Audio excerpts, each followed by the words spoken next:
When she turned back to 8 o'clock for the second time that day, making it her third time in that time so far, she checked her schedule and wondered if it had been written correctly. Under alchemy was Headmaster Dumbledore's name, along with Headmaster's office, Fluchus in loopy cursive. It took her a moment to work out that Fluchus would be the password to his office. She kept her cloak on until she'd mounted the stairs behind the stone gargoyle, then stowed it quickly before she reached the top. Dumbledore probably knew the marauders had an invisibility cloak. She gathered her father had been less than discreet in its use at school, but there was no reason for him to know that she had it. The headmaster's office was distracting, to say the least. There were whirling and gyrating gizmos on every available surface, and Rigel wondered how she was going to be able to concentrate at all. As she closed the door behind her, however, Dumbledore stood up from his desk and gestured to the wall behind him, which was covered floor to ceiling in shelves of books. "We'll have class in my workroom, if you don't mind," the wizened man said, skimming his fingers across a shelf until he settled them on a book covered in deep purple dragon hide.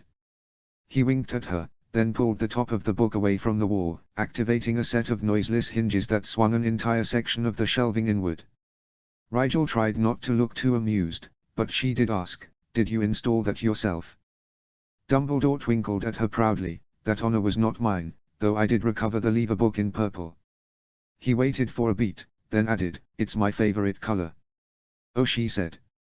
He was still looking at her expectantly, so she offered, "I don't really have a favorite." "It's always important to be open-minded," Dumbledore nodded sagely, "especially when approaching a new field of academia." With that, he led the way through the bookcase and into a small, circular room with no windows. It was lit by a sphere of purest white light that hovered where the ceiling peaked in the center. There were no chalkboards filled with riddling equations or laboratory stations strewn with experiments or anything that would indicate the workroom of a powerful, genius-level wizard. There was just a table with a few chairs around it and lots of spare bits of parchment lying atop it. Rigel took a seat and pulled out her note-taking materials while Dumbledore went back into the main room. He came back with a nondescript leather journal and placed it on the desk before her. It was only the fact that she knew that diary was safely locked away at the bottom of her trunk that kept her from flinching. Instead, she frowned down at the book before turning her gaze to Dumbledore's and saying, "For taking notes in." "I've saved you the trouble," Dumbledore smiled. "This will be your textbook for the first semester." Rigel curiously flipped through the first few pages and couldn't stop her eyebrows from rising as she recognized the loopy script that filled them. Dumbledore had written her a textbook. By hand. No, she realized after skimming a few paragraphs, it wasn't written like a textbook at all. It was rather stream of consciousness, actually, or maybe whitewater rafting of consciousness. There were diagrams with arrows pointing all over the place, whole pages of equations further into the notebook that looked a bit like the basic ratio balancing equations sometimes published in potions journals, only she didn't recognize any of the denotative symbols. "Are there chapters?" she asked, wondering how he would assign readings in such a text.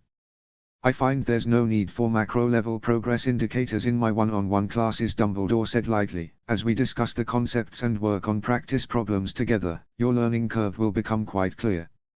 Just read as much as interests you in the week between our lessons, and after you've summarized your understanding each week, I'll fill in the gaps and arrange an experiment to help demonstrate the ideas." Rigel nodded to show she understood, but inwardly she was frowning. She was to set the pace of the course. Was it a test of her academic dedication? Was he going to be disappointed if she progressed too slowly, or disapproving if she pushed ahead too quickly? She wasn't worried about self-motivating. If there was one thing she could do, it was work at a good pace without prompting. She did worry what Dumbledore meant by letting her do so, however. "For today, I'll introduce the topic briefly, assuming you know nothing about alchemy," Dumbledore said, starting to slowly walk around the table in a circle. "Alchemy is about changing one thing into something else. It's a subject not many learn, and even fewer delve deeply into, usually because if a wizard wants to effect such a change he uses transfiguration. Alchemy is related to transfiguration, but in much the same way that potions is related to cooking. One is a science and the other more like an art.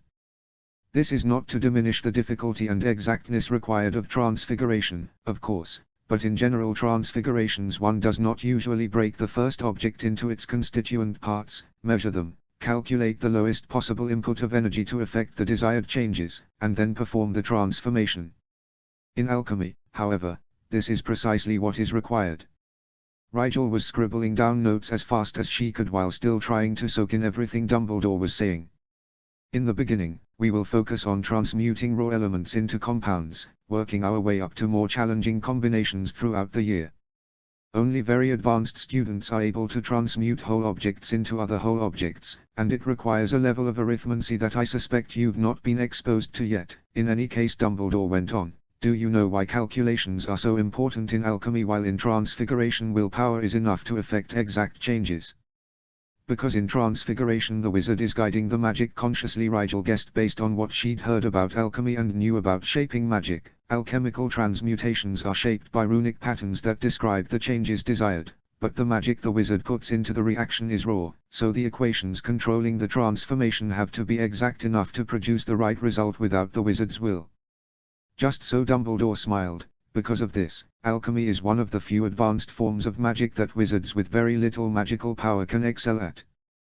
Because the calculations and runes to all the work the raw magic required in an alchemical transformation is many times less than the magic necessary to perform a transfiguration of equivalent complexity. Rigel had never heard that before. In fact, all the famous alchemists she'd ever heard of were known to be powerful wizards, not the other way around. She said as much, and Dumbledore chuckled. The efficiency advantages of alchemy become apparent exponentially. I'm afraid, he explained. In the beginning, the differences between alchemical and transfigurative energy inputs will not seem all that incredible, and alchemy will still be far more complicated, almost unnecessarily so. It will seem in the basic reactions. It is only as one progresses through the science, not without considerable time and mental strain, I may attest, that the effort of calculation begins to pay dividends in efficiency, and even then the results of one alchemy transmutation can take many weeks to plan and execute, while transfiguration can be done at a moment's notice. And if you consider that alchemy essentially magnifies a wizard's power through extreme efficiency, Rigel said slowly, then the more powerful wizards will get the most out of alchemy, like Nicholas Flamel. Alchemy is what made something as incredible as the Philosopher's Stone possible, but I'm guessing a squib couldn't do that, no matter how efficient his equations were. Dumbledore inclined his head gravely. You are correct. Alchemy can elevate a near-powerless wizard to feats that ordinary-leveled wizards enjoy, but efficiency does indeed only go so far. Rigel nodded along as she took notes. It sounded like alchemy was arithmancy, potions, runes, and transfiguration all boiled down to their most exacting and effective states. She tried not to get ahead of herself, but it was hard not to try applying the efficiency theory of reactions to potions theory in her head as she wrote. After all, so many basic potions were essentially chemical reactions in a solvent. Dumbledore didn't keep her the whole 2-period block, so she headed down the gargoyle staircase at 11:15 with a peanut butter sandwich kindly provided by the headmaster as she packed up her things. She doubted he'd made it himself, but it was thoughtful of him to give her a snack to tide her over through history of magic, all the same. In an alcove down the hallway she scarfed down the last bit of crust, slipped on her cloak, and turned back 1.5 turns to 9:45. She snuck into the bathroom between the defense and history classrooms and waited patiently for her past self to come inside and disappear. Draco and Pansy had saved her a seat, and she tried not to look as though she hadn't seen them in hours, since they'd seen her just a few minutes ago. At first she wondered why everyone looked so subdued, but then she recalled that for them the overwhelming events of defense against the dark arts had only just happened. She adjusted her own expression to be suitably introspective and took out her history textbook to pass the time while Binns droned on about a goblin rebellion so minuscule that most history books from the Middle Ages didn't even mention it. "How are you so calm?" Draco muttered a few minutes into the lecture. Rigel glanced questioningly at her friend, raising her book up a bit so that even if the ghostly professor looked up from his podium he wouldn't see her lips moving. "What do you mean?" "Everyone else is silently freaking out about learning their greatest fear, but you're just casually reading a book," Draco whispered. "You were upset in defense. Did you take a calming draft in the bathroom?" Rigel blinked. "So what if I did?" "Well." Draco frowned. "Nothing, I guess." "Got any more?" Rigel frowned herself. "No, sorry." She did, of course, have calming drafts in her bag, but she didn't think they ought to be mixed with suppressant potions, especially if Draco was taking as many doses as she thought he was.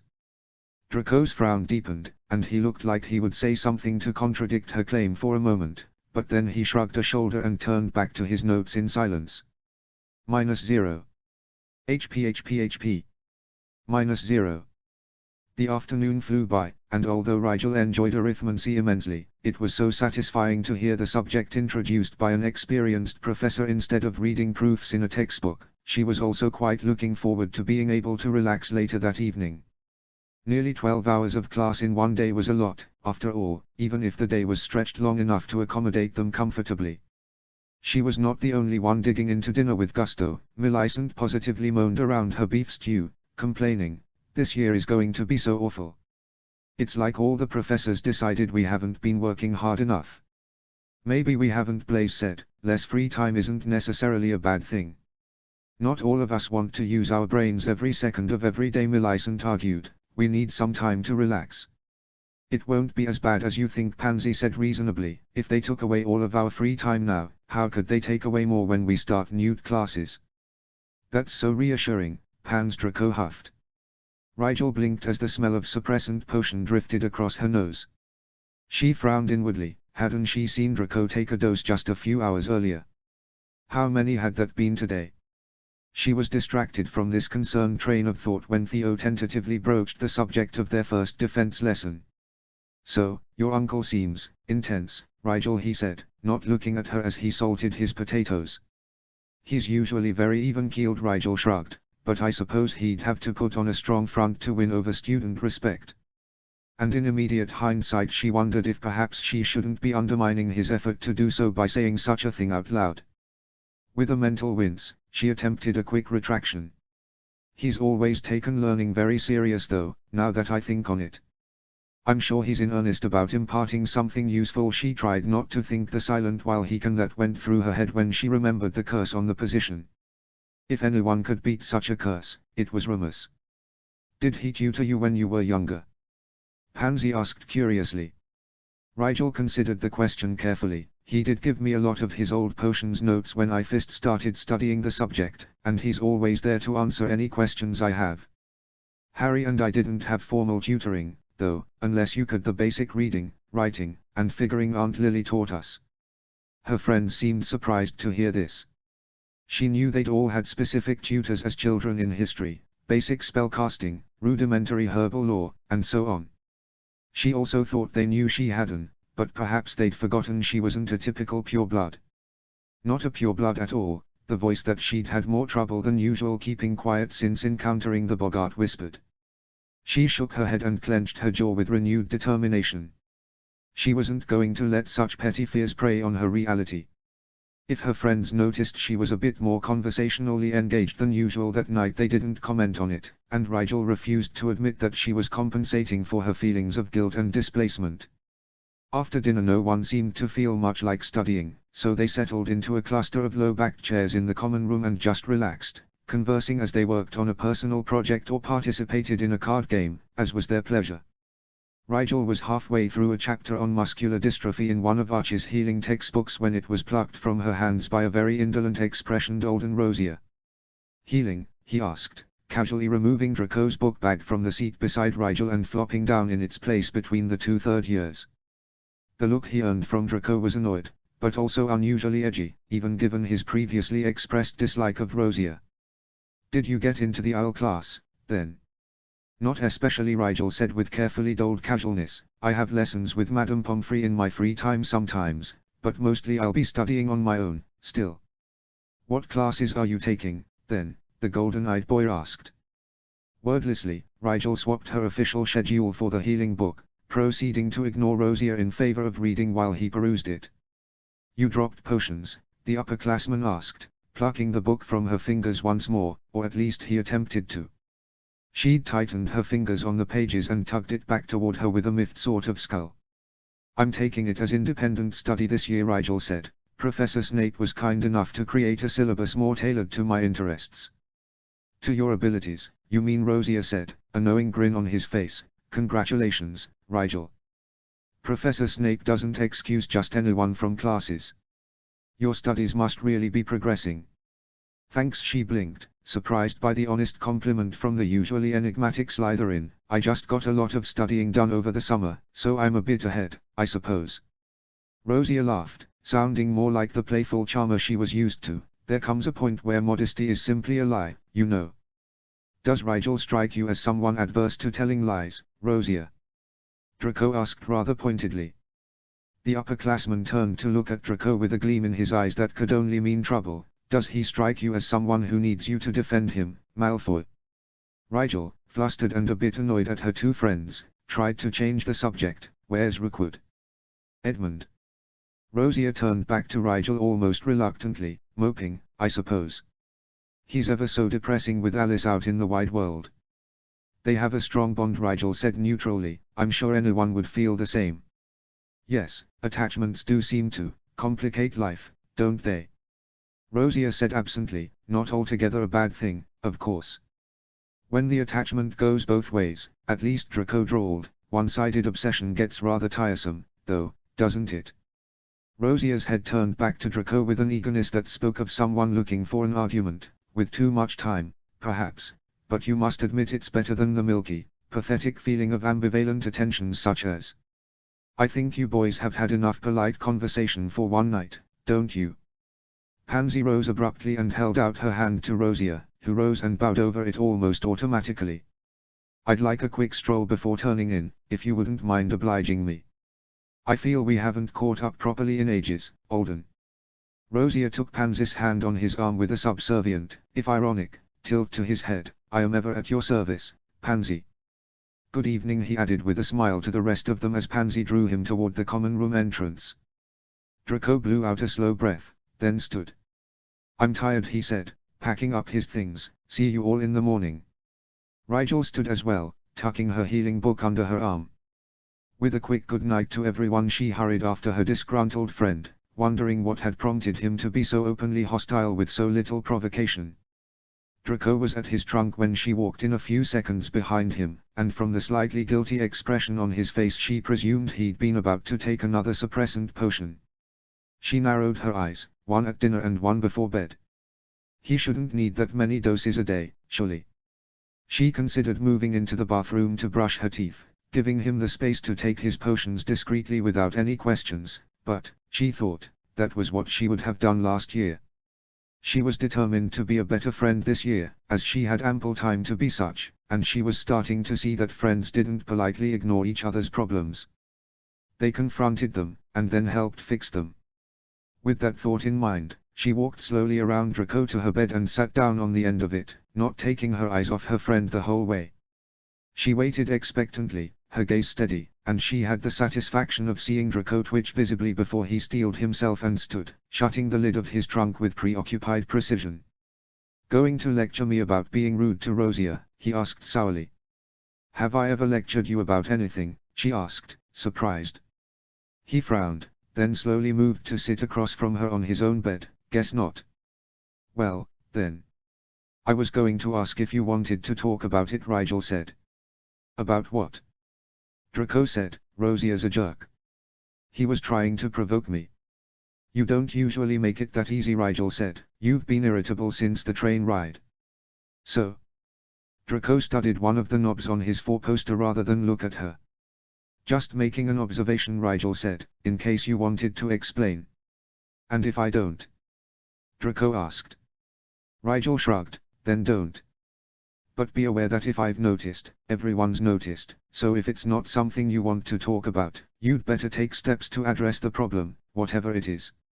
Draco pressed his lips together. This isn't something that just goes away, Rigel. So you're going to be a grumpy git forever?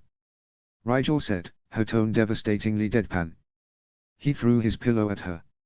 She caught it, then made a show of looking it over carefully. Smiling, she drew a short, pale strand from the underside and held it up to the light. Oh, good. I used the last of your hair making the potentials potion. She didn't think it was just her imagination that he tensed when she mentioned the potion, which only cemented her idea that he'd come into a magical gift he was having difficulty managing. Ignoring his suspicious and slightly panicky look, she slid off the bed and rummaged in her bag for her potions kit with one hand, the other still dramatically holding the hair up between two fingers. "What are you doing?" Draco said, his voice incredulous. Rigel blinked exaggeratedly at him, cataloguing this for safekeeping. "You never know when you might need to polyjuice into the scion of a powerful pureblood family, after all. I bet I could get a pretty penny for it on the black market, in fact." Draco let out a disbelieving laugh and lunged toward her from the bed. "Give that back." "Why should I?" Rigel asked, dancing away. "You discarded it." "Not so you could have it. You threw it to me, remember?" Rigel said, grinning openly now as she circled around Blaze's trunk. "That doesn't count." Draco was grinning reluctantly now. "Seriously, give it here. Do you know how long my father lectured me when Severus asked how you'd gotten my hair to do the potion for my birthday?" "I warned you," Rigel said archly, her snooty tone of voice completely belied as she scrambled inelegantly over Blaze's bed and onto hers. Draco followed right after her, and Rigel wondered how long Lucius Malfoy would lecture his son if he could see him clambering over his dorm mates' beds like a juvenile blonde monkey. "I told you not to leave your DNA lying about so carelessly many times. I shouldn't have to watch out for you." Rigel Draco dove for the hand with his hair in it but missed as she leapt across his bed and threw the hangings shut behind her in his face. "Should I put a ward on my hairbrush, too?" he added as he dodged around the foot of his bed to block her way to the door. She skidded to a halt and tried to change directions, but she only managed to trip on one of Theo's shoes and land with a complete lack of dignity on the floor instead. Draco leaned down and trapped her wrist between his palms with an expression that was much more entertained, and much less defensive and crabby, than it had been a few minutes before. "Let it go," he said, smirking. She sighed with false regret, and let the hair slip through her fingers. "You win this round, but I'll get one soon enough, Draco. You shed like a dog." "I what?" he positively yelped in indignation, and Rigel couldn't help the laugh that escaped her. Draco rolled his eyes and turned around to flop down onto his bed covers. "You're a complete child." "Yes," Rigel said solemnly, reclaiming her own bed as well. "I wish I could be as mature as you, Draco, but I just don't have the aplomb to jump so coolly across mattresses like that. If only your mother could see you now.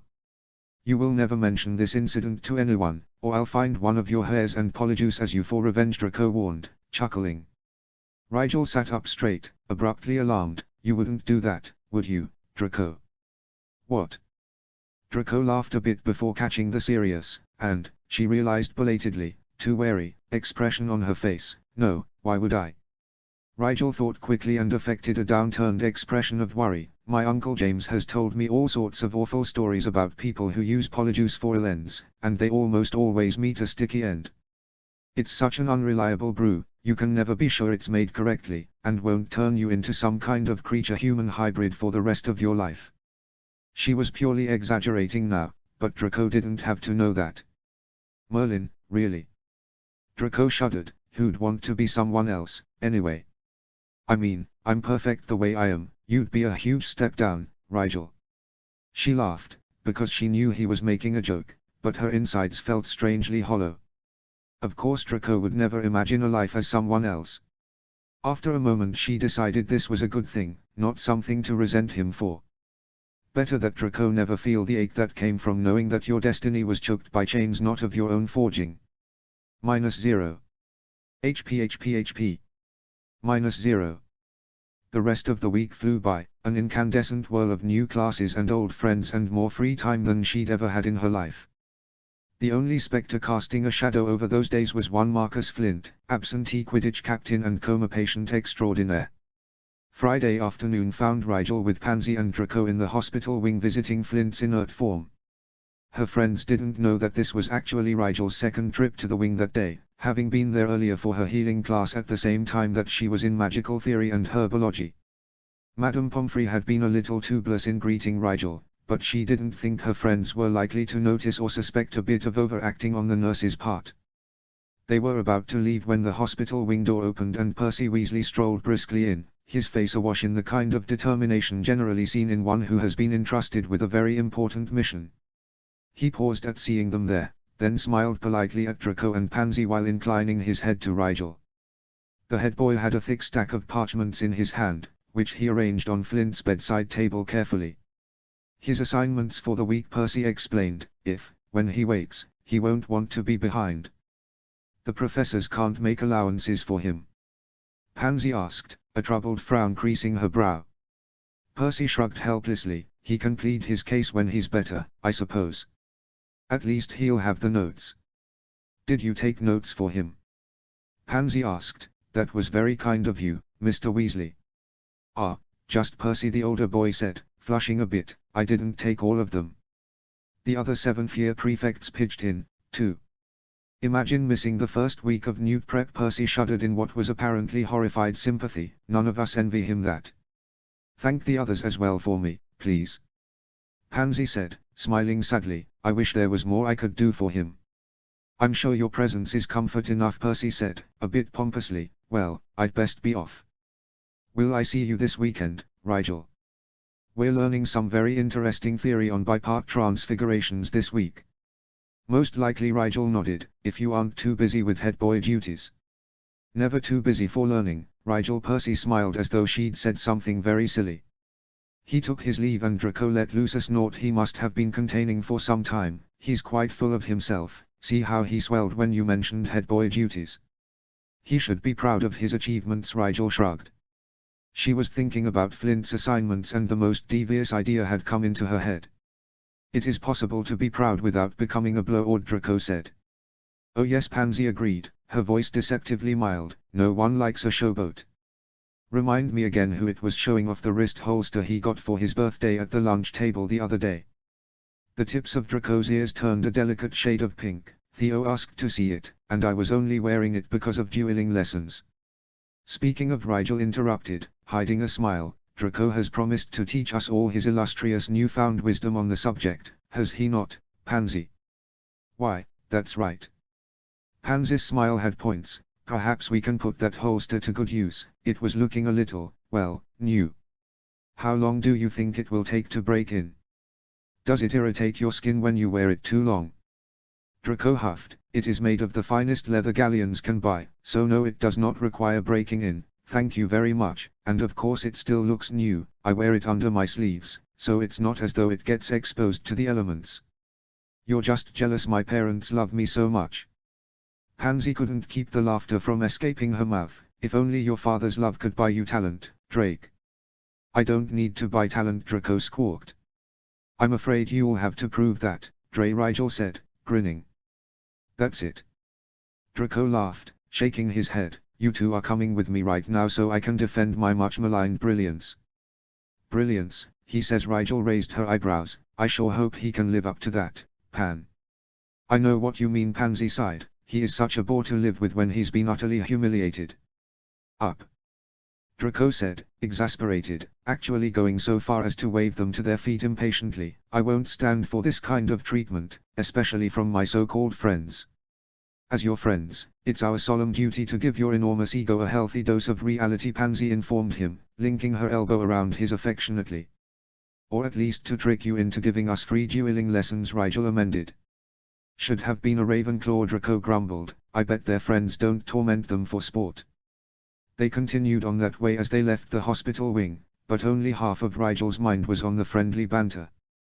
The other half was carefully noting the time, and noticing that the hallways outside the wing were deserted, and very carefully not noticing any glimmer of invisibility cloak material that might have tugged at the corner of her eye as they wandered off. A few hours later, or no time later at all, depending on how you looked at it, Rigel would sneak into the hospital wing under her cloak, copy down all of Flint's assignments, and leave just as quietly, a ghost on a mission of her own. -0. HP. -0. On Saturday morning she was meditating in the common room while Draco pored over his dueling handbook and Pansy worked on an assignment for her Care of Magical Creatures class. Rigel was also in her potions lab brewing watered-down sleeping drafts for the new child-friendly line of potions Cray wanted to try marketing, and she was also in the kitchens with Binny, chatting away in what the elf assured her was increasingly intelligible French, but that was beside the point. Her mindscape was strange, of late. She missed the golden balls of light that represented her constructed aura floating about the summit of her mountain, lighting up the wintry atmosphere. They were stored comfortably in her potions lab, now, laying about on various shelves, but it wasn't their addition to the inner levels of her mind that made it seem changed. The usually warm, welcoming lab felt small and cramped, as though the walls were closing in around her consciousness. She had to force herself to move through the tunnels, which seemed narrower and more confusing than she remembered, and an absolute chill went down her spine when she reached the door to her space room. It was as though there was an ominous presence, malevolently judging her from the room beyond, and it took all of her willpower to choke out the password and open the door. The celestial objects within, usually whirling and dancing in orbit around the sun that represented her magical core, were unnaturally still and dimly lit. She squinted through the darkness toward the center, unable to fathom why it should be so difficult to see all of a sudden. When she caught sight of her son, she flinched involuntarily. It was no brighter than a bundle of glowworms, and it spun sluggishly on a half-hearted axis. It looked ill, as though it had been wasting away without her noticing. It wasn't like that last time I was here, was it? She wondered, disturbed. She frowned deeper when she realized that the last time she'd meditated she'd been rushed for time. It was just as she and Archie were to switch places the morning they returned to school, and she'd belatedly remembered she needed to deconstruct her aura before leaving for the station. She'd barely entered her mindscape before sending the orbiting spheres of energy whooshing back into the secondary layer of her mind with a powerfully worded thought. She hadn't actually entered the space room physically since before she started wearing the suppressor. Well, that would explain the drastic change. She tilted her head at the diseased-looking sun. Was it a problem?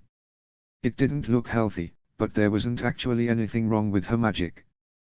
Quite the opposite, she had no trouble at all wielding spells appropriate to her age group, and she was even learning spells at a normal rate now, taking most of class to figure out how to cast a new spell, instead of freakishly performing them instantly the way she had before. Uneasy, but not as wary as she had been before figuring out the reason for her mindscape's unusual atmosphere, she left her sun to its lazy rotations and returned her thoughts to the puppet boy sitting above her in the cave lab. She had run into a wall with its development last year, but this year she was determined to improve upon the design until it constituted a working line of defense. She had tried the complex command route, relying on intricately worded orders to get the puppet to behave with a semblance of awareness, and although it had worked for a while against Riddle Jr., the construct had been half-mad and completely overconfident at the time. A more careful intruder would not have been fooled. She'd been thinking a lot about magical constructs, Riddle Jr. included, as she tried to work out a way to imitate life. What really got her thinking, however, was her little sister Addie. A child's magical core started developing in the womb, provided its physical template was expressed in its genes, with the original DNA from the parents determining the shape of its development to some extent. The magical core didn't spontaneously create itself out of raw power, there was a design that it followed, taken from the mother and father's genetic material. She couldn't push unformed magic into something and expect it to take on a life of its own. The magic had to have a pattern to follow. In the case of sentience, this pattern was obviously very complicated, but when parents created a child they didn't design one from scratch, their bodies already had the pattern built in, they just had to assemble the pieces. In theory, she didn't have to design sentience from scratch, she just had to duplicate the pattern that already existed. She already had sentient magic, after all. Her magic had a will that was independent from, though still somehow related to, her own will. She imagined the trick would be getting a piece of willful magic inside the puppet, like imbuing shaped magic with a design into a potion instead of raw magic, and hadn't she already learned how to move pieces of the very essence of her magic around her mind? When she projected her aura consciously, she broke off a piece of her original core from the heart of her mind and moved it to the edges. In theory, all she had to do now was put that piece in the puppet, and the puppet should be imbued with the will of her magic, able to follow directions efficiently and creatively, the way her magic could do things she herself didn't painstakingly supervise. Satisfied that her theory was sound, and wondering why no one had bothered to write this kind of thing down in a book for people, she reached toward her son and pulled coaxingly at it, asking for a handful of magic. Immediately she felt pain wash through her in a petulant backlash. Her vision went dark, and when she groggily recovered her sight she was sprawled at the foot of the couch, Pansy bending over her concernedly. "Are you all right, Rigel?" She shook her head to clear it, then nearly passed out again at the vertigo that produced. She sat up shakily, stifling a groan at the painful ache in her gut. Pressing a hand to her stomach, she hefted herself back onto the couch. I'm fine, she said slowly, trying to work out what just happened. I tried to do something that didn't work. Must have been knocked out of my trance improperly. Are you messing around with dangerous occlumency techniques? Draco asked, sounding annoyed. You could make yourself brain dead doing that. It was something I've tried before, Rigel said, shaking her head. I don't know exactly what went wrong, but I won't try it again until I figure it out. She thought she might have an idea, actually. The resistance she'd felt before the pain meant that something was preventing her from taking the magic from her core. Best guess, the suppressor ring. It must have blocked her access to such a large portion of her magic that there wasn't enough left to remove a piece without damaging the integrity of the core, maybe. She supposed next time she tried she could use the piece she'd already broken away from her magical core, the one she used to mimic her core when she projected her aura. It was sitting on a shelf in her mental lab with all the other duplicate orbs. Then again, she ought to save that piece for the next time she needed to project her aura, shouldn't she? To distract herself from the headache that was forming, she glanced at what her friends were up to. How's the schoolwork going? She asked, stretching the kink in her neck out. It's... Pansy hesitated, then sighed. It doesn't make a lot of sense, actually. Professor Pettigrew's assignments are a little vague. The man's a mouse, Draco said dismissively. He cringes at everything. How could he possibly manage a class full of students and a bunch of magical creatures at once? He's quite good with the creatures, actually, Pansy said, frowning. It's uncanny how well they take to him. In that aspect he's very gifted, but as an instructor, he doesn't seem very knowledgeable. I mean, everything he's told us about the creatures we're studying has been taken directly from our textbook, and when someone asks a question he sometimes assigns it as homework instead of answering it. Maybe he's trying to make you learn to help yourselves. Rigel suggested. Maybe, Pansy said, looking unconvinced, except when he grades our assignments he doesn't really correct anything, just checks it for completion. I suppose it's still just the first month, so maybe he's keeping it simple for now, but learning everything from books seems like a waste of a class. You get to see the creatures up close, though, Rigel said, trying to cheer Pansy up. She was pretty sure it was too late to switch classes until next year. That's true, Pansy said, tilting her head, considering, it is making me a better researcher. Even though the teacher doesn't even check your facts. Draco shook his head. I bet most people make up their answers. You should include something blatantly wrong next time, just to see if he's even reading them. Pansy laughed. Then how would I pass my IEL in a few years? I'm pretty sure those examiners do check your answers. The head examiner owes me a favor, Rigel said casually. I could put in a good word. Draco and Pansy both stared at her. Joke, Rigel said, blinking. Who are you?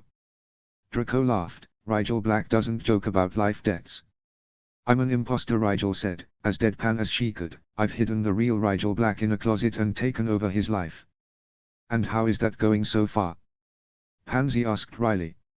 It's not as fun as I thought it would be, Rigel said mournfully. Rigel apparently just studies all the time, and his friends are kind of boring. Boring? Draco raised an eyebrow. Is that a challenge, imposter Rigel? I prefer Rigel II, she said archly, the new and improved version. What new features should we expect? Pansy asked, a smile around her eyes. Less reading, more relaxing, Rigel said, lounging backwards on the couch with pronounced indolence, and this whole self-study potions thing. I'm thinking not. They both laughed incredulously.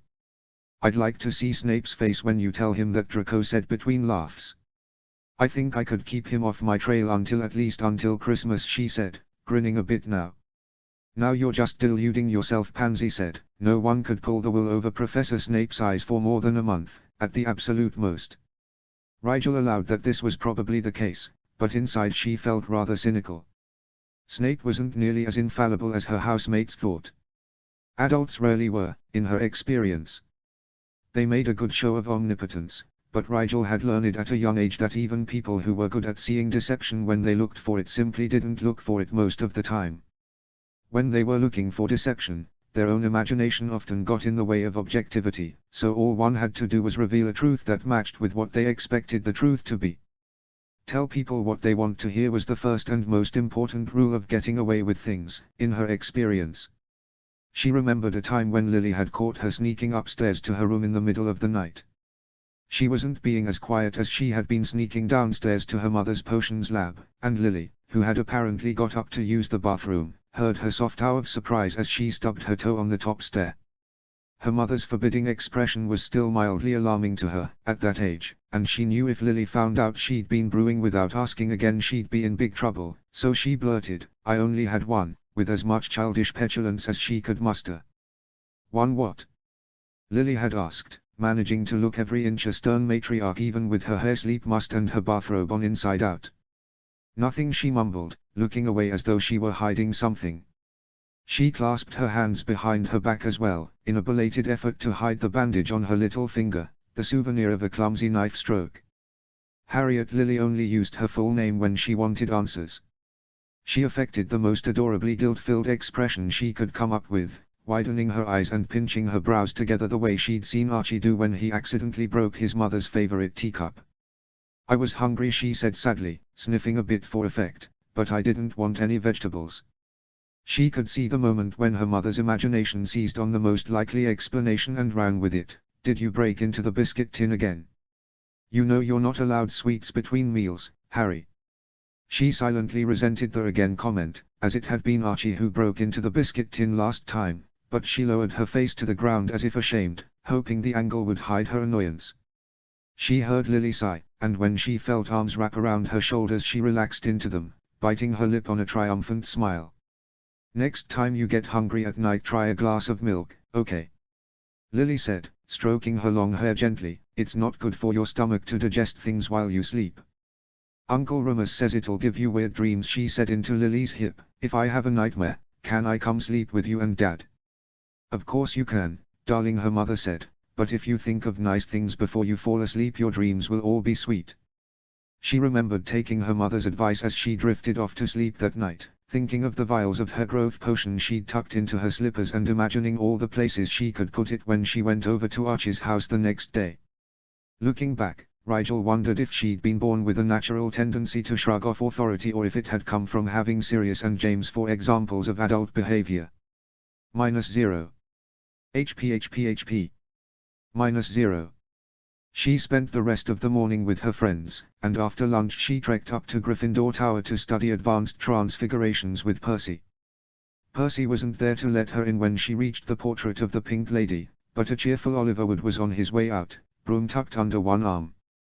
"Afternoon," Blackwood said, holding the portrait for her. "Great weather today, eh?" "I hadn't noticed," she said, blinking at the non sequitur. "Ah, yes. The price of living in the dungeons, I suppose." He looked vaguely disturbed. "They do let us out occasionally," she said, smiling. "It would certainly make the season duller if they didn't," he grinned. It was only because it was Wood talking that she made the connection to the Quidditch season and realized he meant there'd be less competition for his team without the Slytherins there. Thanking him for the roundabout compliment, she watched bemusedly as he took off down the hallway with a whistle.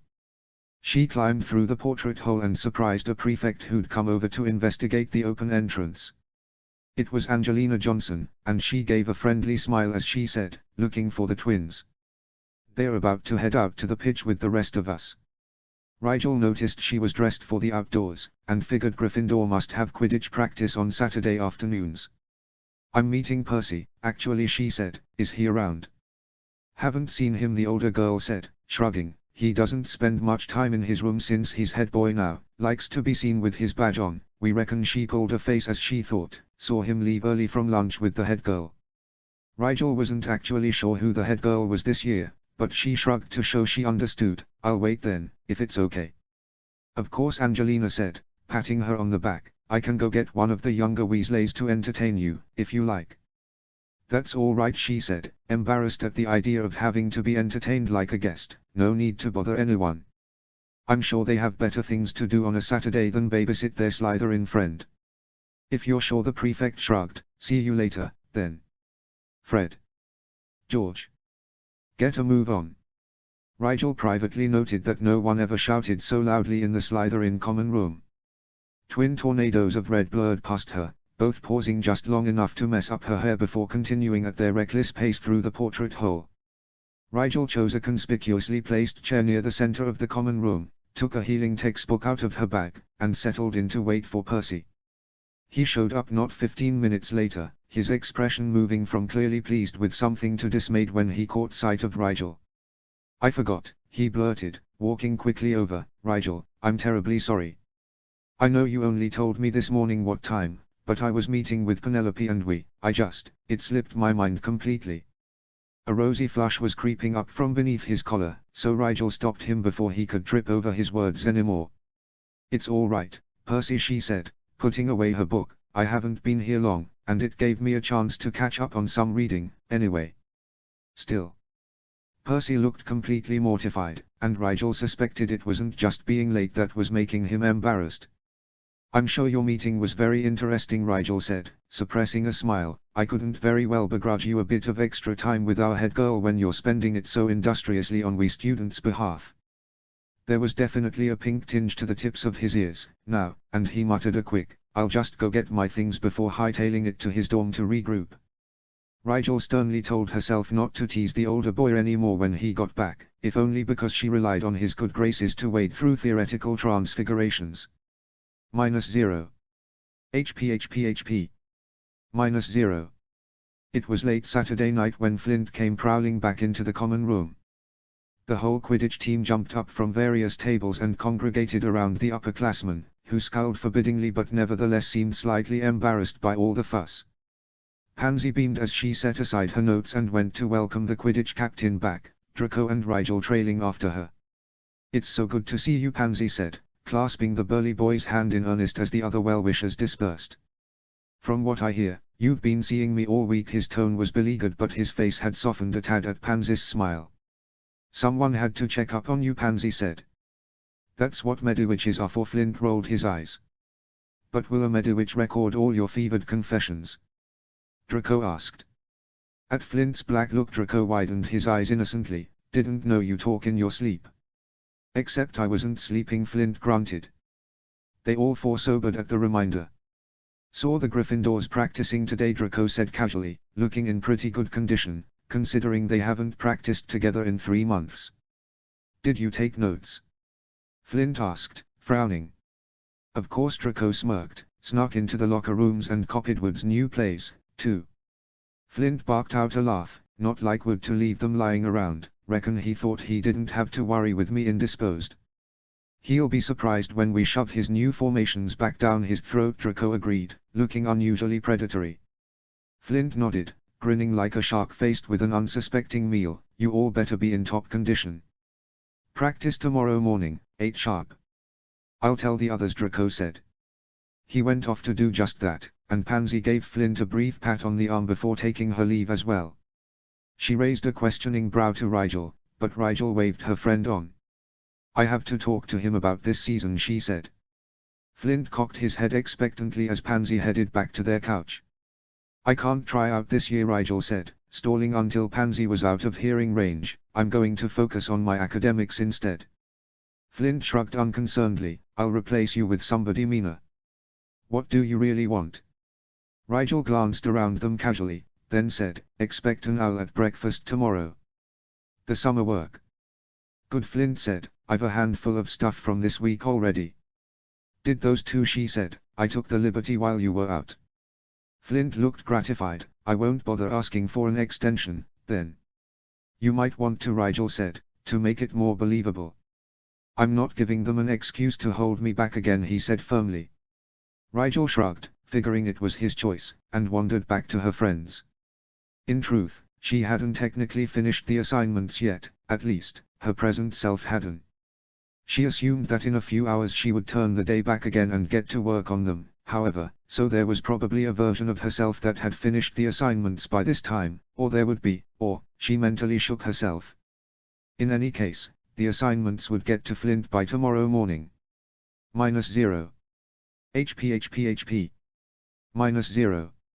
On Tuesday morning she received a mysterious note at breakfast with everlasting gobstoppers written on it, so she dutifully tucked it away until later, or earlier, depending on which version of herself she was thinking about, when she made the journey up to the headmaster's office for her alchemy lesson.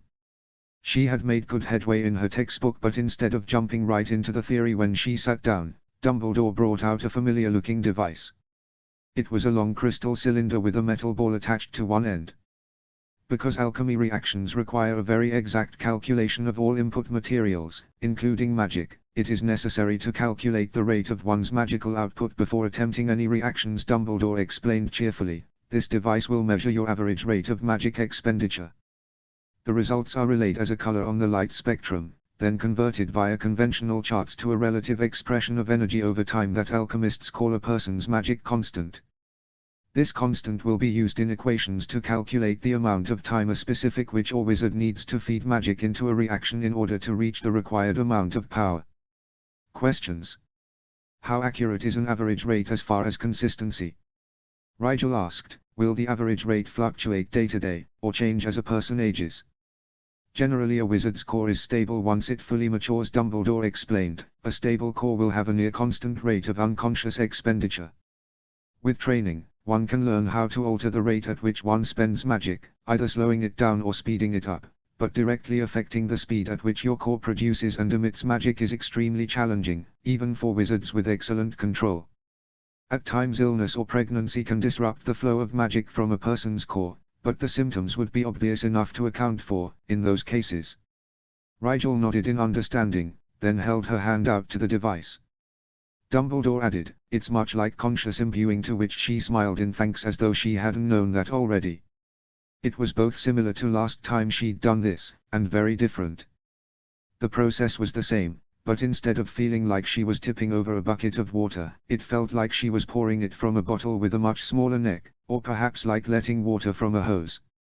Only so much could flow out at once, and it did so at a very constant rate, as Dumbledore had said. It didn't take long before she was tired, however, and the headmaster told her to stop. The metal ball was a bright green color, like grass that had only recently grown in. Dumbledore seemed to be eyeing her curiously, but he said nothing as he pulled out a chart and began comparing the shades depicted to the shade of the device. Eventually he settled on the color green he thought the closest. Rigel was amazed to see how many slightly different shades of green alone were represented in the charts. Dumbledore asked her to copy down the figures listed next to her shade, and Rigel did so carefully. Your constant is 4.2, Dumbledore said. Every time you see this symbol, he wrote down what looked like a capital S with an extra curl at the end. You plug in your constant and multiply it by whatever the equation's constant, the number that indicates how much magic is necessary for a reaction, is. Rigel nodded, noting that the magic constants seemed to run from 1 to 8 and be inversely proportionate to the color scale, assuming red was low and violet was high. So less powerful shades had higher constants, presumably because it would require them to imbue for a longer amount of time in order to produce the same amount of magic as someone with a more powerful flow. As cores increase in power, the speed of magical output increases by a constant amount, she asked, double-checking the relationship between colors and constants on the chart. Precisely, Dumbledore said, beaming at her. This principle was first discovered by the sage Havodin, in the middle of the 2nd century. He went on to explain how the modern system of color-based magical evaluation had been rooted in the ancient use of crystals as channeling devices back before wand law had developed into a powerful branch of magic in its own right. Rigel listened with rapt attention. It seemed Dumbledore was always teaching her things she'd never heard anywhere else, and she took a moment to send a heartfelt, if silent, thanks to Professor Snape for recommending her for this class before scrambling to take notes. -0. HP. -0. By Wednesday afternoon Rigel was beginning to feel that she had settled into a strange sort of time-twisted routine. She supposed the sense of contentment should have warned her that something was about to go wrong. She was on her way to the library when Percy Weasley caught up with her in the hall. Rigel the older boy uncharacteristically placed a hand on her arm to anchor her attention as he pulled her aside. "Hi Percy," Rigel said. After looking up at him she frowned. "What's wrong?" The prefect's face was drawn tight with tension and his voice had none of its usual pomp as he said, "I need to talk to you." "Are you busy now?" "No," Rigel said, but before she could ask why he was so intensely serious he began towing her gently but firmly toward an empty classroom a few doors down. Percy shut the door behind them and took a deep, slow breath. He seemed calm when he turned around, but it was the sort of calm that Leo sometimes exhibited before a fight. It wasn't relaxed, but braced. Rigel, I have to ask you something and I need you to be honest with me, Percy said, his voice no louder than it needed to be. Rigel could feel her heart beat faster, but outwardly she remained blank. Sure, Percy. What is it? What could he have discovered? Had Bill told his brother about an alley boy who looked suspiciously like Rigel Black? Had Percy somehow caught sight of her somewhere when she should have been somewhere else? Professor Snape would be very displeased if she had revealed the existence of her time turner in just a few short weeks. On Friday you were there with Malfoy and Parkinson when I delivered Flint's assignments to the hospital wing, Percy began. Rigel nodded slowly, racking her brain to try and remember if she'd been anywhere else conspicuous at the same time that day. I need to know if you saw anyone, even someone who seemed like they had a good reason to, looking through the assignments I left, Percy said, voice deadly serious. Rigel blinked, completely taken aback. This was about Flint's coursework. Percy must have taken her surprise for reticence, because he said, I know it goes against the Slytherin honor code to rat out a fellow snake. I understand that you don't want to say anything that might get one of your housemates in trouble, but, Rigel, it's important. Why? She asked faintly, both to stall and because she was genuinely confused as to why Percy seemed so worked up over this. Even if Flint's deception had finally been uncovered by the professors, what did Percy care? Percy clenched a fist and looked incredibly angry for a split second before his face smoothed out once more and he blew out a hard sigh. They think I'm doing it. What? Rigel couldn't stop the complete disbelief that crossed her face at that. Percy. He should be the very last person anyone suspected of anything even remotely underhand. They think you're, what, exactly? Tampering with assignments. Cheating. Percy spat the work like it was filthy. The professors think someone's been doing Flint's work for him. He turned in the assignments he missed on Monday, and considering he'd only had Sunday to complete them, well, you can see why they are suspicious. Since I was the one who was in charge of collecting them, I'm at the top of the suspect list. That doesn't make any sense, Rigel said, more than a bit upset at the idea that Percy might get in trouble for something she'd done. Anyone in Flint's classes would know what his assignments were, and you don't have any reason to help someone else cheat. That's what I said, Percy fumed. I would never condone such a thing. McGonagall said they couldn't ignore it any longer, though. She said Flint's assignments sometimes seem a little too similar to mine, but how can that be my fault? I'm not even in most of Flint's classes with him. Rigel felt the burn of guilt crawling up her throat. They can't do anything. I mean, you won't really be in trouble without some kind of proof, right? I don't know, Percy said grimly. If they take it to the school board and they decide to launch an official inquiry, well, even if I'm cleared, that kind of blemish stays on a person's record. I have to clear my name, Rigel. Please, if you know anything. Rigel trailed off. She wished, not unironically, that she had more time to make this decision. What should she do? If she told Percy she was the one doing the assignments, she and Flint would probably both be expelled. Flint would no longer be obligated to keep her secret, as the oath would be broken on her end. Flint might go to the authorities and have her arrested for blood impersonation in revenge. Archie could get dragged into it, too, and their parents would of course fall under suspicion as well. No one's going to hire a barrister they think is dishonest, Percy pressed. She hated that his blatant guilt trip was working so effectively. She did have a responsibility to fix this. Should she confess? Was there another way to solve the problem? She hated making decisions under pressure, but Percy would only become more suspicious the longer she waited. It was almost unbelievable that he didn't already suspect her, since she was the one he'd been sharing his understanding of transfigurations with. Likely he had made the connection and dismissed it, she thought with yet another stab of guilt. Percy wasn't the type to think the worst of his friends. I didn't see anything that night, she said at last, but I'll put my ear to the ground in the Slytherin common room. She could see the disappointment on his face, but he nodded wearily. I understand. It was a long shot, but I had to try. This is my future, Rigel. We'll find whoever it is, Rigel said firmly. I promise, Percy, you won't be blamed for this if I have anything to say about it.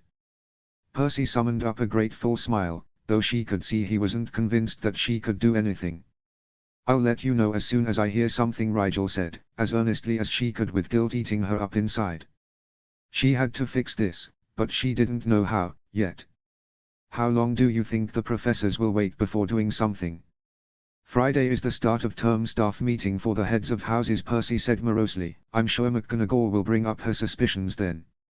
3 days is plenty of time to find the real culprit, Rigel said, more to reassure herself than Percy at this point. We'll fix this. You'll see. I hope you're right, Percy said. Me too, she thought with no small amount of panic. -0.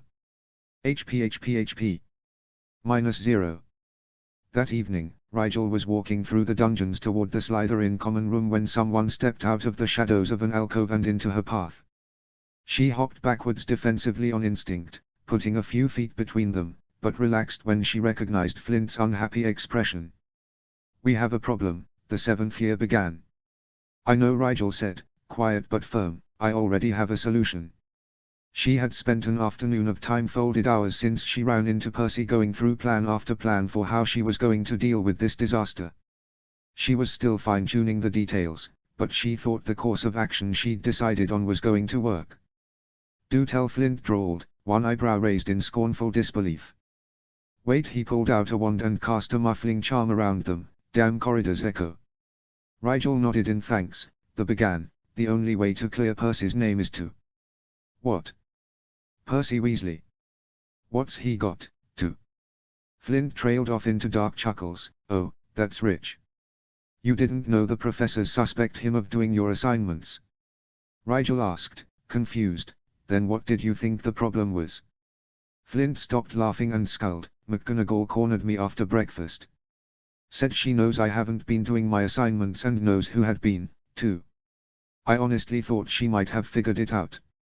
He gave another short laugh. If they think it's Weasley, they're just grasping at straws.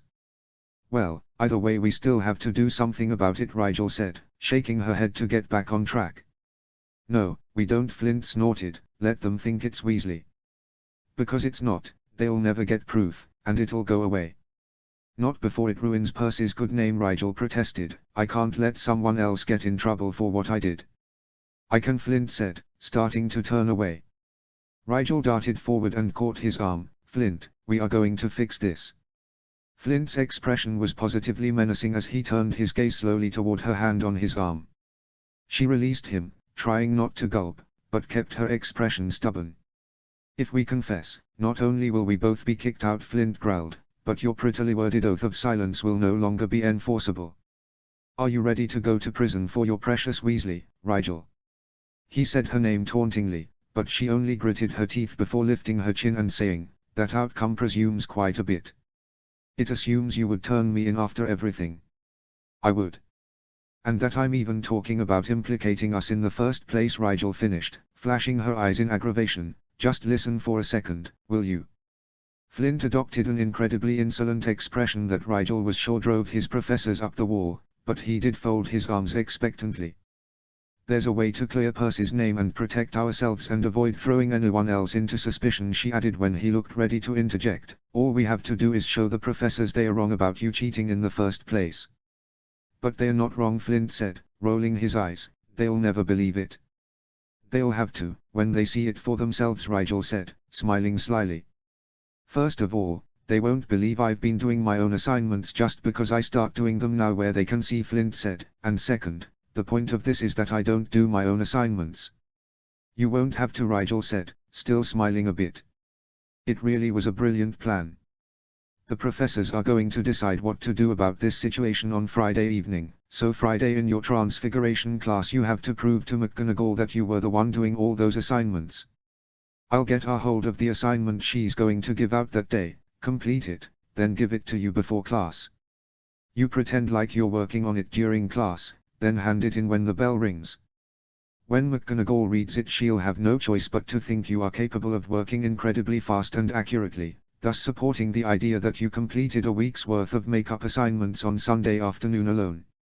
Flint mulled this over for a moment. It'll be in the writing style my other assignments were, too, since you'll be the one completing the assignment. It might stretch the imagination that I could finish an assignment in the last 15 minutes of class, but that's the point, isn't it? Rigel nodded.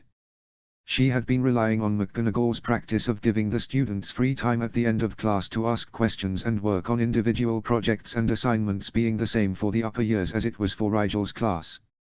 Relieved that this was the case, Rigel tilted her head. So, will you do it? It will get McGonagall and the other professors off your back for good, if it works. One problem, Flint said. How are you going to get the assignment before my class? McGonagall gives different prompts to different sections, precisely so someone can't get the assignment from an earlier section and think it's okay to skip their own class. The Hufflepuff Ravenclaw class on Thursday won't have the same work, even if the lesson is the same. Rigel smiled unconcernedly. Let me worry about that. Just meet me in the corridor parallel to the Transfiguration classroom 5 minutes before your class on Friday. I'll do the rest. If you get caught breaking into McGonagall's office. Flint didn't seem convinced that she could pull this off.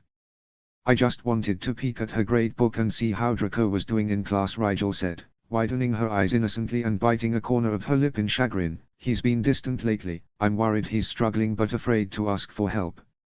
Flint grimaced. You're gonna make me sick. I'm going to make you innocent, Rigel corrected, falling back into a serious expression. If we're agreed, that is. No wax off my broom. Flint shrugged one shoulder sharply, cracking his neck in the process. Rigel took that as eager agreement. See you Friday, then, Rigel said, moving past the older boy toward the common room. She had a lot to do in the next 2 days, but she wasn't as worried as she could have been. Problems didn't seem so difficult to solve, when you had a near infinite amount of time in which to solve them. -0. HP. -0. On Thursday they faced the Boggart again. Remus had been coaching them through various fear-managing strategies in the last couple of classes, and even his biggest doubters had to admit his methods were effective. Rigel herself could see marked improvement in her mind's ability to process information and react appropriately under psychological stress. Each time she faced the Boggart, she felt a little less afraid, less prone to giving credence to the insidious fears the creature reflected back at her. It was almost a form of therapy, in addition to being a good defense-related self-learning experience, and Rigel wondered where on earth Remus had come up with the idea. The only one who didn't seem to be doing any better against the Boggart was Draco. He still came out from behind the screen pale and extremely shaky after his third experience with the dark creature. While most of their classmates seemed drained but stable after the first couple times, Draco looked increasingly haggard, strained, and upset after each occurrence. Rigel wanted to ask what was upsetting her friend so much, and she could tell Pansy, who was just as good if not better at seeing behind Draco's stoic masks, wished she could say something as well, but they both kept silent. There was an unspoken rule amongst their defense class that no one asked what someone else's fear was, and Rigel and Pansy both knew their friend would be too proud to give voice to his weakness, in any case. When it was Draco's turn to go behind the screen once more, they watched him go in silent concern. When he reemerged, Rigel could only wish they hadn't stayed silent, because Draco looked very close to having a mental breakdown.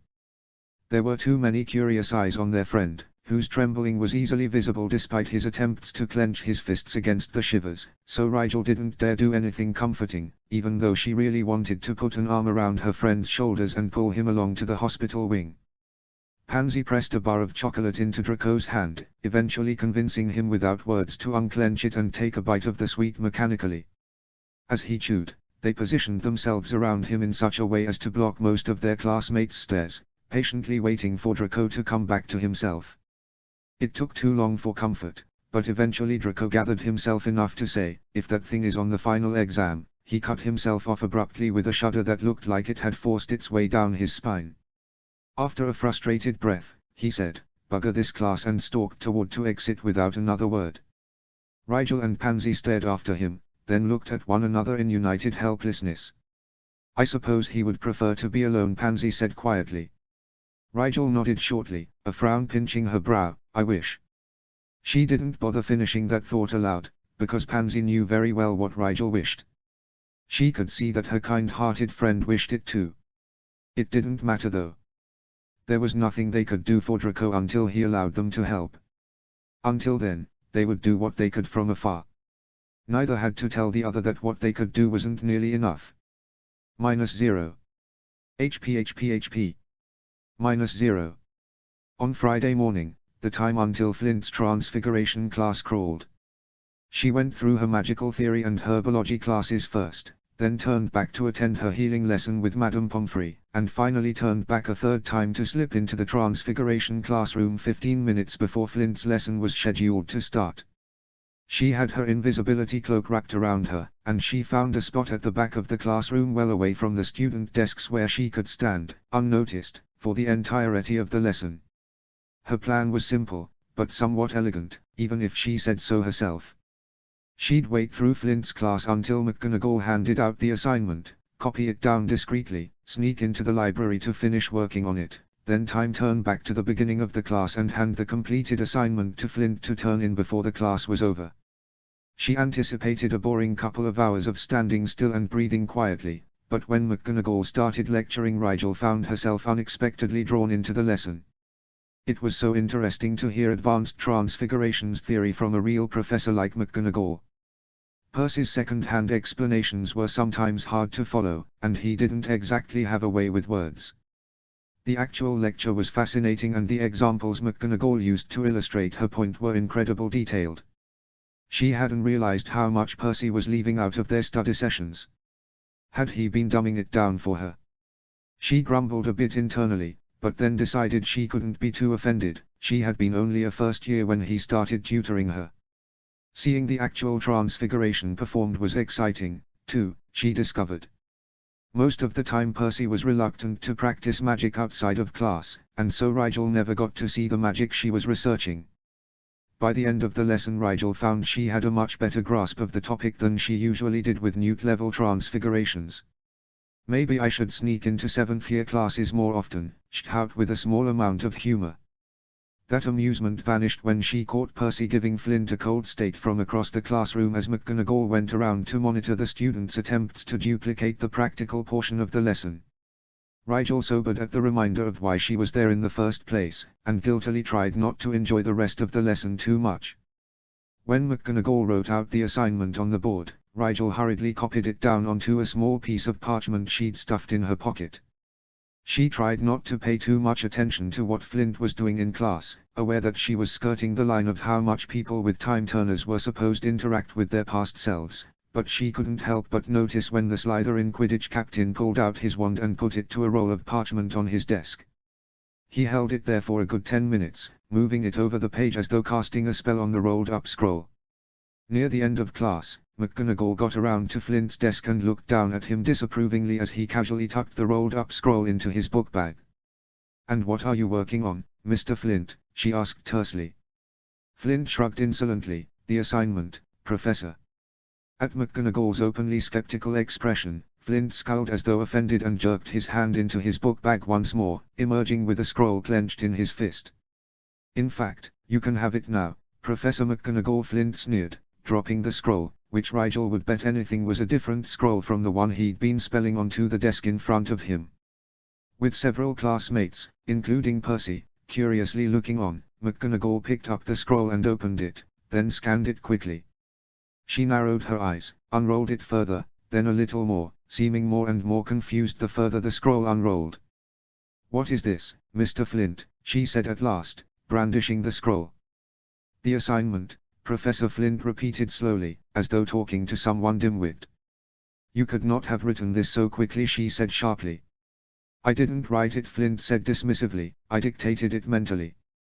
It's faster than writing it out by hand." He was laying it on a bit thick, Rigel thought, but it probably suited Flint's personality to openly taunt a teacher in such a way. "What spell did you use?" McGonagall demanded. "The psychic transcription charm," Flint said. "It's not against the rules to transcribe one's homework, is it?"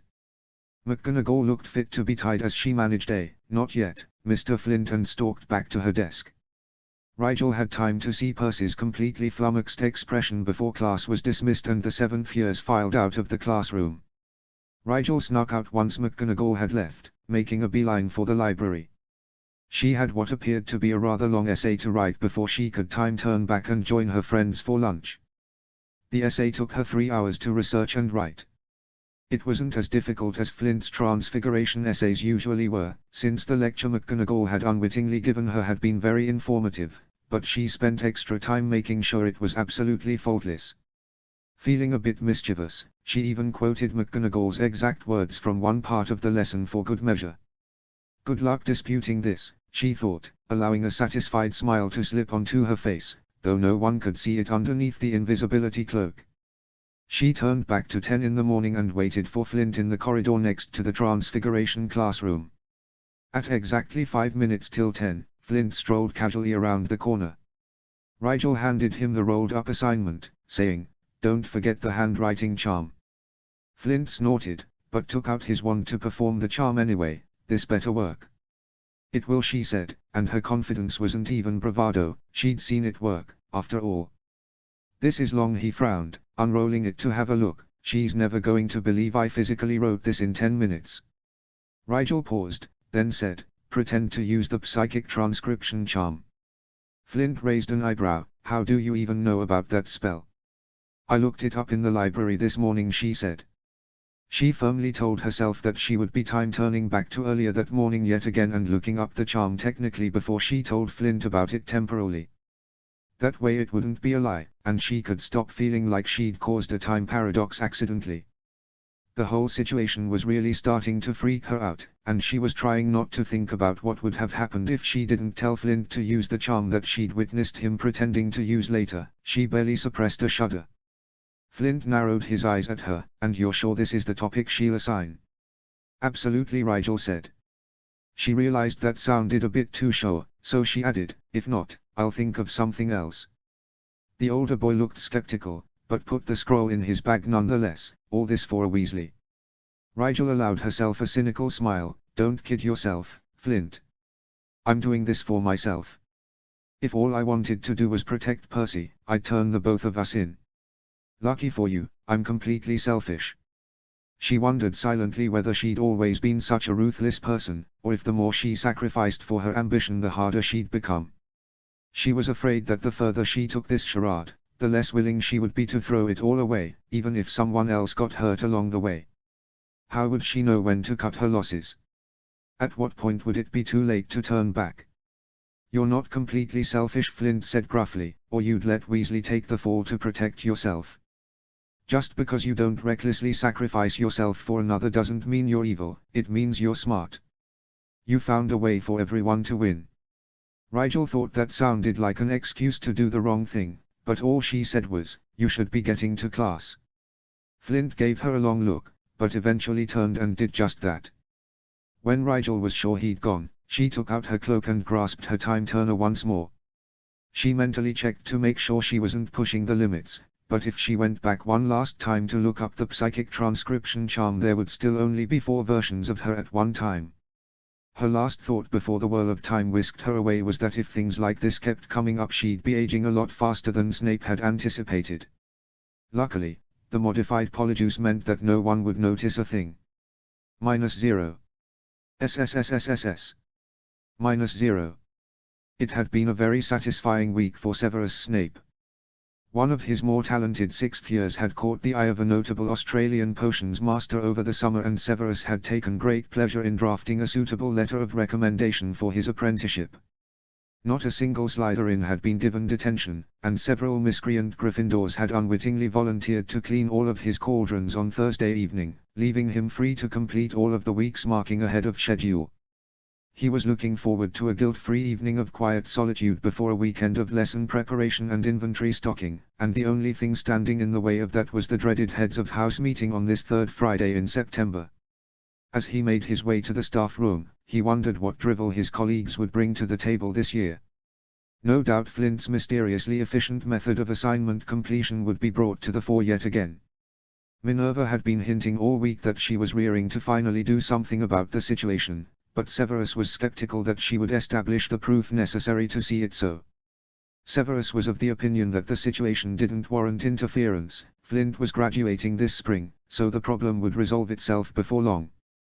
Whoever was doing Flint's assignments probably benefited from the extra studying more than Flint would, in any case. Pomona greeted him cheerfully as he claimed his preferred chair. Severus summoned an appropriately disinterested response, wary of tempting his loquacious co-worker into attempting to start a conversation. He knew from long experience that the head of Hufflepuff would take any politeness as friendly encouragement. Dumbledore arrived before long, and the meeting commenced with a discussion of the newest additions to the staff. I had a few distraught reports the first week of classes, Pomona said hesitantly, but recently favor for the new defense professor has been on the rise. The Boggart was an inspired idea, Phileas said, smiling approvingly. I've already seen an increase in confidence among a few of my more timid Ravenclaws. Severus sneered, traumatize the students to make them stronger. Why ever hadn't we thought of such methods sooner? They haven't been traumatized, Severus. Minerva shook her head. Overcoming one's fears is an excellent lesson for any child to learn. Any child that could overcome one's fears, Severus thought darkly. And for those who couldn't, those children whose fears were too dark or upsetting for them to handle. Their psychological upset was worth the boost of confidence in their peers, apparently. The number of calming drafts the hospital wing had gone through in the first week alone, Severus scowled. How like a Gryffindor to encourage the strong and forget the unable. Mr. Pettigrew seems to be faring well with his classes as well, Pomona said tentatively. I wouldn't have guessed his interest in educating, but I peeked over at one of his lessons while I was tending the outdoor gardens, and I have to say he certainly had good control over the lyrebirds he was showing them. Severus had no interest in the ex-marauder's teaching ability. He kept one ear half-trained on the conversation while the rest of his attention went to listing the ingredients his personal lab was running low on. Eventually, the meeting moved back to a topic he had vested interest in. To his surprise, it wasn't Minerva who brought up Marcus Flint, but Phileas. No idea how he did it, but he turned in the assignment first thing Monday morning, the diminutive professor exclaimed. I saw him myself on the Quidditch pitch Sunday morning, and Pomona says he turned in her assignments on Monday as well. Even if he is having another student do his work, they'd have to have been in the library all day. I asked Madame Pince if she saw anyone, but... Don't bother, Minerva said wearily. Even Severus couldn't help but raise an eyebrow at her. I know how he's been doing it, the Gryffindor head said, her mouth twisting bitterly. He all but flaunted his method during class this morning. It was not another student, then? Dumbledore asked, looking intrigued. No, assuredly not, McGonagall said, sounding more than a little bitter. Severus felt suspicion stir in his mind. Flint would not be ostentatious with his methods unless it gained him something. Unusually accommodating of Flint to show you his method, Minerva. Did you accuse my student of something without proof? Minerva flinched, but said stoutly, I thought I had proof. Percy Weasley was charged with collecting Flint's homework assignments while he was in the hospital wing, and then the assignments were turned in complete Monday morning. No one else had access to those assignments. I even changed the transfiguration prompt so that it differed from the one his section received. You set him up. Severus could not believe what he was hearing. She'd arranged for Weasley to pick up Flint's assignments as a test. Gryffindor or not, the rules are very clear, McGonagall said. It was the only way to know Mr. Weasley's guilt or innocence for certain and resolve this problem once and for all. Except it failed, Severus said, smirking just to provoke her. You somehow interpreted the results as a false positive and implicated your own student just to get at mine. I was not trying to get at Mr. Flint, Minerva protested. I was merely... Did you tell Mr. Weasley you suspected him? Severus was being cruel, now. But Minerva deserved to be reprimanded in this case. Did you give him a chance to defend himself? The Gryffindor head of house pressed her lips together, which was all the answer Severus needed. Was he terribly shocked and hurt that his head of house would accuse him of such a thing? He asked silkily. I do hope you apologized, to both our students. Of course I did, Minerva said stiffly. I can admit when I'm wrong. The unspoken, unlike some people, did not go unnoticed. How is he doing it, then? Phileas asked, bursting with curiosity as usual. The psychic transcription charm, Minerva said. That's very advanced, Pomona frowned. It takes incredible mental agility to dictate a coherent stream of thought at a fast enough pace for the charm to be useful. It explains everything, though. Phileas beamed. The style would obviously be different from Flint's actual writing style, as most people formulate their thoughts differently from how they'd speak or write. It would be phenomenally quicker than writing an assignment by hand, as well. His assignments are so well informed, though. I knew he was hiding a brilliant mind, but this is far beyond my expectations. Severus quite agreed. If Flint were really using that transcription spell to complete his assignments, he'd happily eat bat wings.